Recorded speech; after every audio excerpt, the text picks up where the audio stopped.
Hi, Yes. ma'am. Welcome, Can you ma'am. hear us?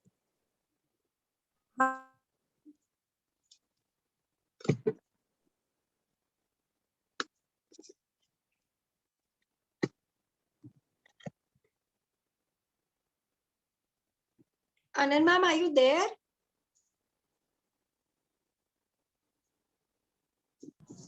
I guess some issue with She's her. here. There's some I think- network issue. We can't hear her. Yeah.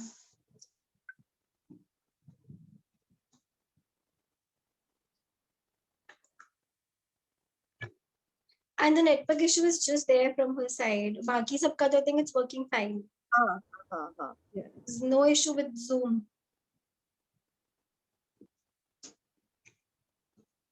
Ma'am, can you like switch off your phone and then switch it on again and then log in? Probably.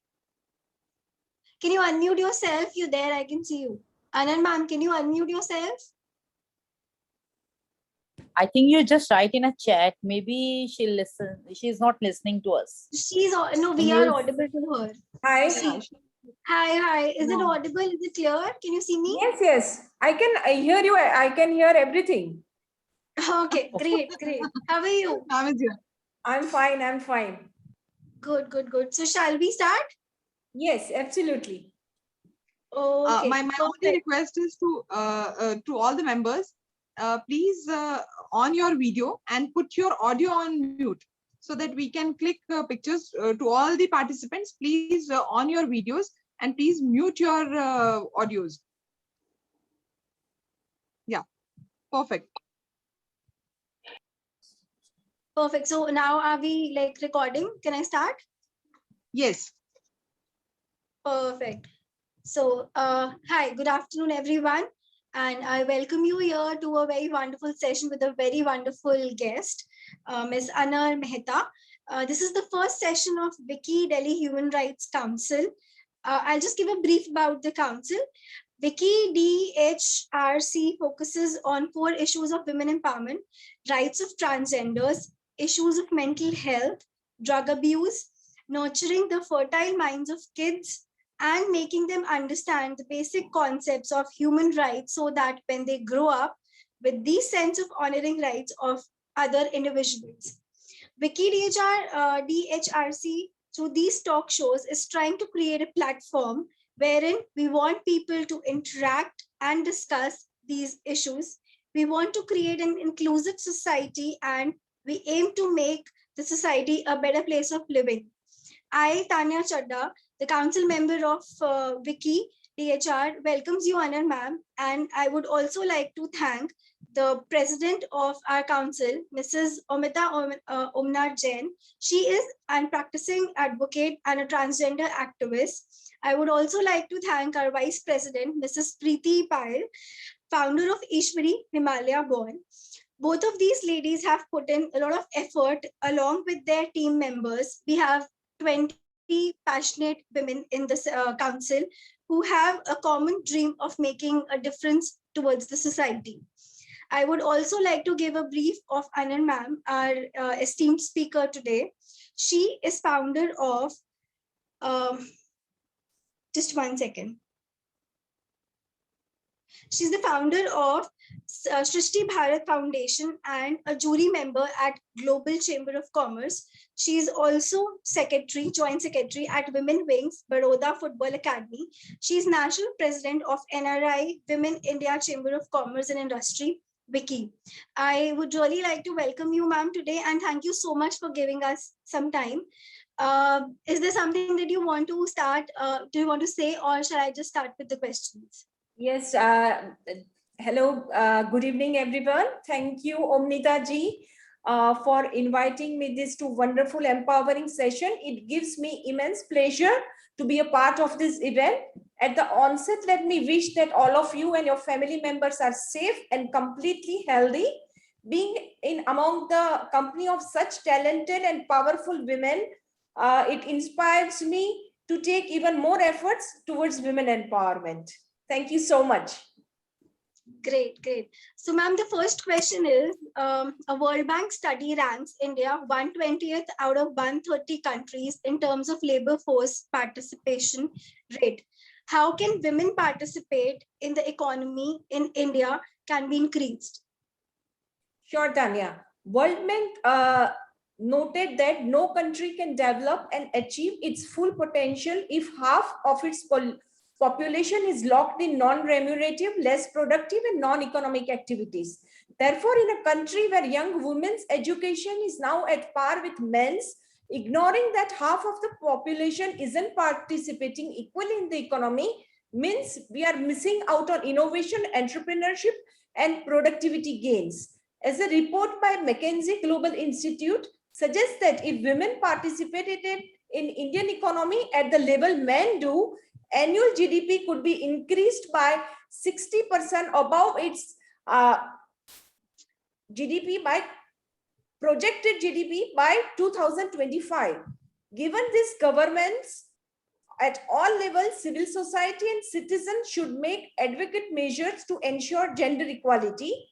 Attitude change are microfinancing, cluster-based development, rural development, NGOs, skill development. Even two things I want to discuss is full-time childcare. The integrated child development scheme provides some support, but it's not full-time childcare solution. However, the Sangini Centers of Self-Employed Women's Association, which is SEVA, provide full-day childcare 0 to 5-year-old ones, including nutrition, health, and childcare. The similar centers should be significantly developed. Even bridging the digital divide to address the partnerships between the public and private sector will be most effective. Actions will need to address affordability of phones, computers, female digital literacy, and its social context, and inadequate technical content dedicated to all women and girls. The third thing is flexible working. Fourth is fiscal incentives. And the last I want to say about it is encouraging women entrepreneurship, creating job opportunities is the need of the hour.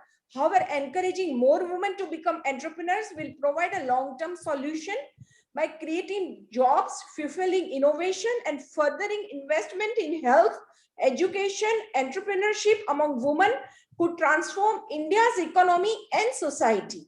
Making every woman and girl count was launched by 2016 to help prioritize gender data, ensure regular production of quality and comparable gender statistics, and ensure that data are accessible and used to inform policy. There is a need to incorporate such an initiative in India as well.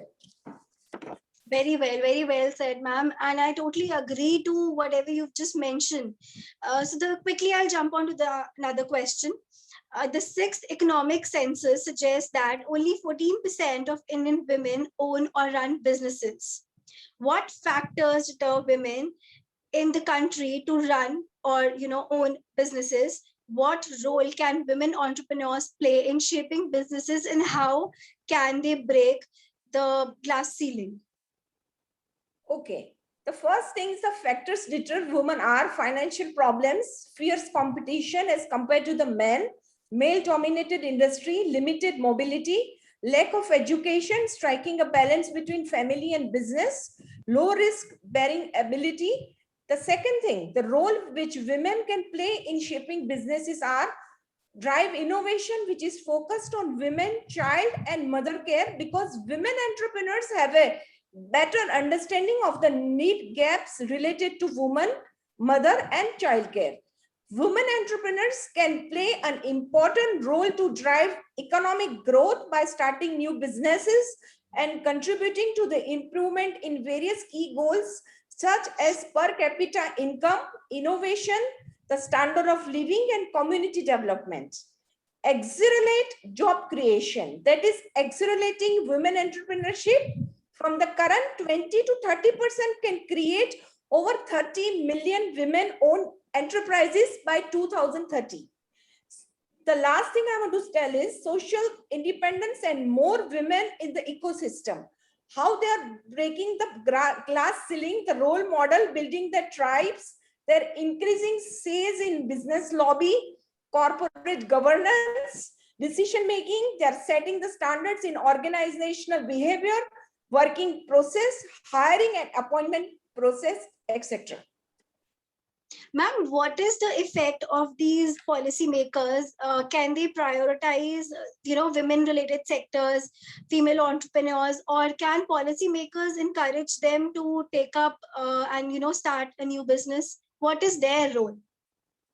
Okay, the priority sector lending is an important role given by the RBI to the banks for providing specified portion of the bank lending to few specific sectors like agriculture and allied activities like micro and small enterprises is WICCI section, especially to the women. It provides easy access of cash to women entrepreneurs or their small businesses. Therefore, they encourage to take up the stewardship of businesses. I want to explain in detail. Small business and the service enterprise shall include small business, retail trade, professional and self-employed persons. The microcredit one policies is the provision of credit and other financial services and products of very small amounts not exceeding of rupees 50,000 per borrower to the poor in rural, semi-urban and urban areas, either directly or through a group mechanism for enabling them to improve the living standards will constitute microcredit. The under WICCI section I'm telling is beneficiary of different rate of interest, which is a DRI scheme, Tanya. The beneficiaries under Savarna Jayanti Shahari Rozgar Yojana, the loans to self-help groups, loans to individual women beneficiary up to rupees 1 lakh per borrower, also called or known as a priority sector advancement, which is called PSA. Yes. And ma'am, what role does government play here? How government should help women in, so that they could participate in a better way in the growth of our society? I think that tax benefit to those who are employing women above the threshold, incentives for women to join work, increase priority sector lending to more domains. Please, team members, mute yourself. Thank you. Yes, ma'am, please continue. Yes. Women entrepreneurship development training at village level, skill building training, more scholarship to girls and interest subvention in education loans, preferred procurement from MSME employing threshold number of women, increased fatalities for women workers, informal sectors, security to the woman at workplace. Do you think they are subjected to more violence than women who are working in professionals? I don't think so. So, increased fatalities for women workers in informal sectors and security to the woman at workplace is very important. Very true, ma'am. But somewhere or the other, as per my experience, or probably something that I really want to ask, violence against women or the fear of stepping out is still there. They still feel that they lack something, they lag behind as compared to men when it comes to coming forward and going out for a job, or probably, they do not have confidence to build their own startup or business. So what do you want to say about these? How can you boost these women who still think that, yes, they're suffering and they cannot stand up against all these issues? Okay. I think that in urban India, a higher share of women who are in paid work face domestic violence, which is 27% in 2015-16, according to my statistics, and compared to the Indian IPL, that CBI statistics, compared to women who do not work outside home, which is only 20%. The time has come to choose. The time has come to choose to challenge, which is domestic violence against women, irrespective of women's participation in paid work outside the home. When a woman enters the paid work, a husband may try to preserve his authority by resorting to violence against his wife. Every year, the International Women's Day, which falls on March 8th, celebrates women's accomplishment in social, cultural, business, and political fields, among others. This year's theme choose to challenge was that one of the deep-rooted gender norms many patriarchal and cultures, including India, is that women take care of home and children and men earn and provide for family. An extreme form of upholding this norm within a family is to initiate domestic violence against working women. In urban India, high share of women who are in paid work face domestic violence compared to the women who did not work outside homes in the villages.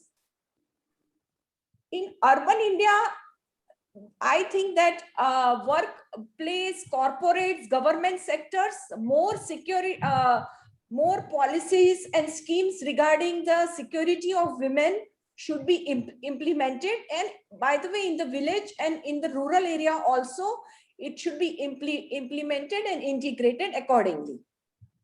Great, ma'am. So my one last question to you. After this, we'll have an open house discussion. What is the difference between feminism and women empowerment?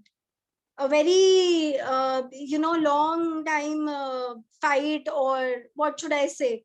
बहुत ज़्यादा discussion होता है इस पे. What is your view on this? Okay. Yes, feminism, according to me, this is thoroughly what I think. Feminism is a movement that seeks equality between men and women. And the empowerment of women is the process that allows the increased participation of women in all the aspects of society, including fostering of a woman's sense of self-worth, her decision of power making, access to opportunities and resources, her power and control over her own life, inside and outside the home, and her ability to affect the change. I want to just make you aware that areas of empowerment are social empowerment, educational empowerment, economic empowerment, political and psychological empowerment. Principle of a feminist approach to a women's economic empowerment is, number one is address the structural and social causes of economic inequality. The second is treat women's economic empowerment as an end in itself. Support women's agency and decision-making power. Fourth, promote and invest in feminist collective organizing. And the last one is incorporate intersectionality. Great. So, amazing session, ma'am. I would request our participants, if they have any questions, they could please unmute themselves one by one and ask questions. Anyone in the team? I would like to ask one. Yes, please go ahead. Hi, Anar. Hi. And it was a very enriching session. Let me introduce myself first. I am the VP, Vice President, Delhi Human Rights Council. Hello. VP. Yes. And I think my question is targeted towards all the women who got a very good opportunity in terms of professional life. They started their career on a very high note and they were doing wonderful. And then one fine day they become a mother. And since they are in a habit of doing good in every aspect of their life, they want to do the best in that aspect as well. So they take this much needed break in their life to become, to give their best in that thing. But once they are done and want to go back into that professional life where they were doing wonderful, hardly anyone is given the same opportunity. And even if they are given, they are not given the same status that they had already. So they either begin from 2 steps down the ladder, or where they were while losing the 2 years of their life or profession in there. Personally, I was lucky enough to get a very good opportunity, but 90% of my friends have not. So what policies? So see, there are ladies who are not contributing to the economy.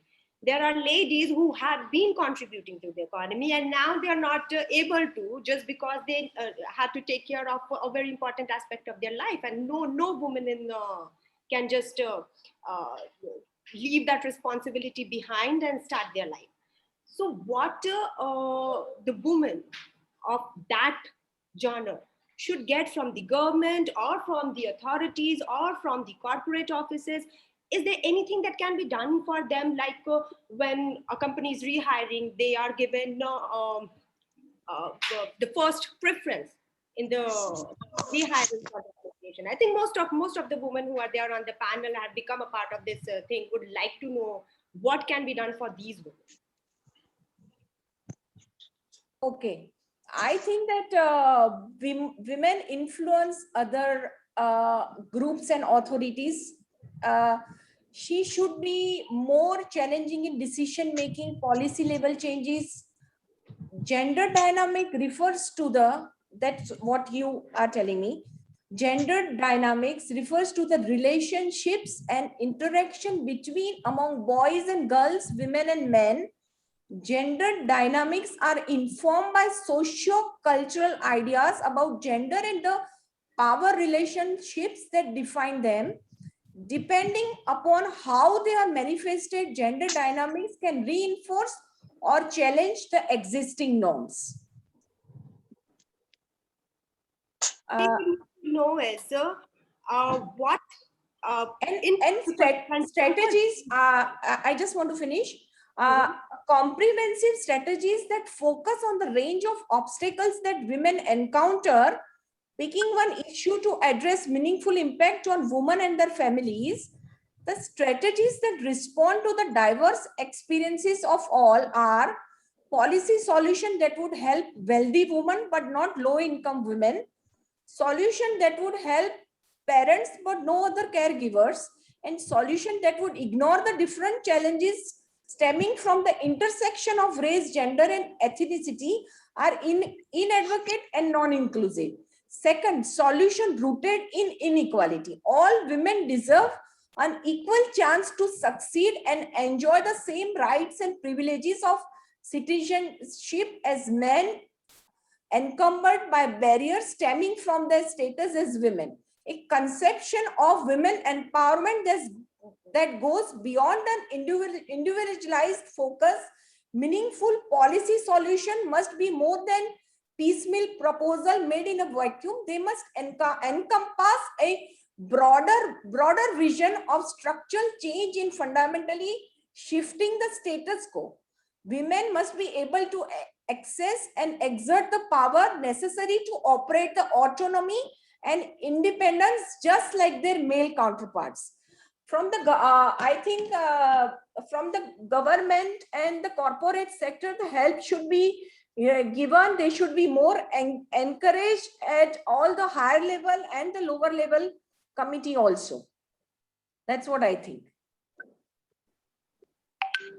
So have we, I don't know, you must be in touch with a lot of women out there, a lot of women trying to make their mark, a lot of women trying to make a comeback because they had to take a break for any other reason, take care of their family, take care of their child, take care of whatever, or medical issues.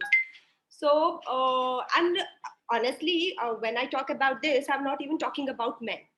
See, men and women, even a man can take a break of 2 years and go and take care of their child and come back. And I think hardly somebody has done that, but still, who knows, someday it will happen. So is it going to be that difficult for them also? Is it that difficult for only women out there? I think the times are changing. Lots of things are changing since a few years. So in coming years, I think that it will be more equality for both women and men. That's what I think. It has already started in metro cities. We are seeing other cities also. But it will take time. But I'm very sure that very soon we will have an equal future for men and women. I am also keeping at all levels, not only work level, at the home level also. Ma'am, I would like to add on to, the concern which Preeti ma'am just mentioned.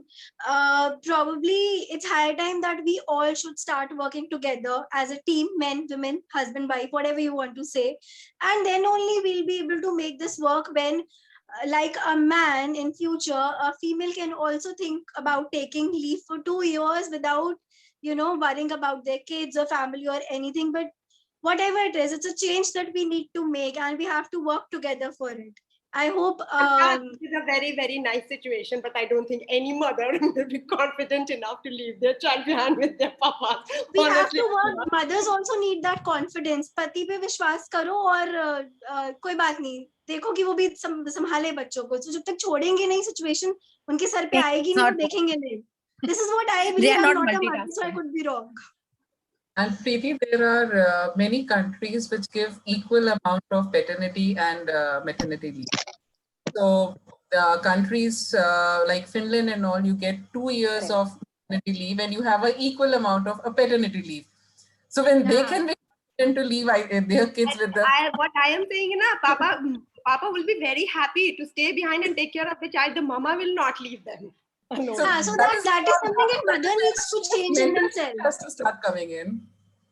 See, Great. So lovely session today. I think we're running out of time. So thank you so much, Anar ma'am, for showing us some light.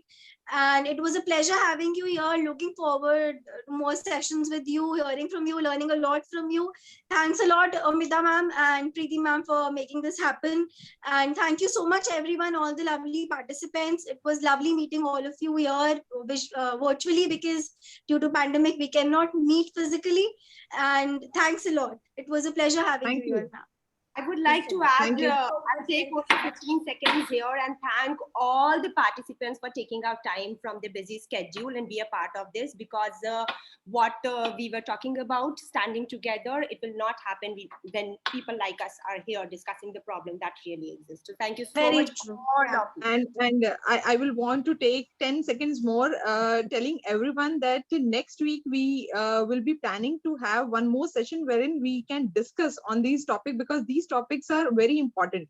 So next Saturday, we'll share the link and we'll meet again and we'll continue discussing the same topic as to what should be our role in creating our families, so that kids grow up with this feeling that yes, they should understand the responsibilities, that only women is not to take care of the family, the men also needs to take care of the family, right? So with this note, I think we can end today's session because of the time running out, and definitely we'll meet in next Saturday on the same time probably, and we'll share the link, and accordingly we'll continue discussing on this topic again. Right. Thank you so much, Anar ma'am. Thank you everyone for taking out their precious time and listening to Anar ma'am and to us. And it was a lovely session, Anar ma'am. Thank you so much. Thank you so much. Yeah, thank you for inviting me. Thank you. Thank you. Thank you.